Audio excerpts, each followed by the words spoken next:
విగ్రహాల ధ్వంసం మతిస్థిమితం లేని వాళ్ళు చేస్తున్నారని చెప్పి ఇప్పుడు రాజకీయ ప్రమేయం ఉందని డీజీపీ చెప్తున్నారని మాజీ మంత్రి బండారు సత్యనారాయణ మండిపడ్డారు. టీడీపీ బీజేపీకి డీజీపీ క్షమాపణ చెప్పాలని డిమాండ్ చేశారు.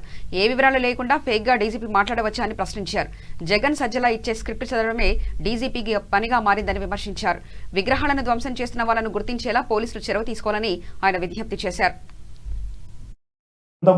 తెలుగుదేశం నాయకులు దోపిడీ చేస్తా అని చెప్పి ప్రతి నియోజకవర్గం వెళ్ళి ఒక్కొక్కరి మీద మాట్లాడడం జరిగింది.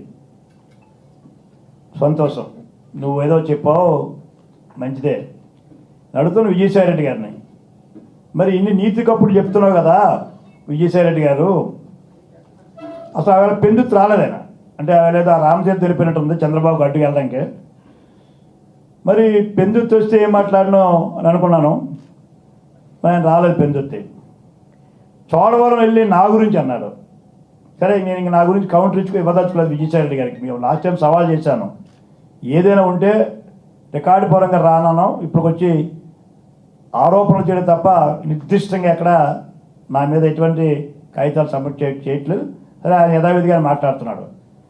అయితే నేను అడుగుతున్న విజయసాయిరెడ్డి గారిని, పెందుత్తులో ఇది విజయసాయిరెడ్డి గారు ఇది రాసింది సాక్షి పేపర్ అండి, ఈనాడు జ్యోతో కాదు.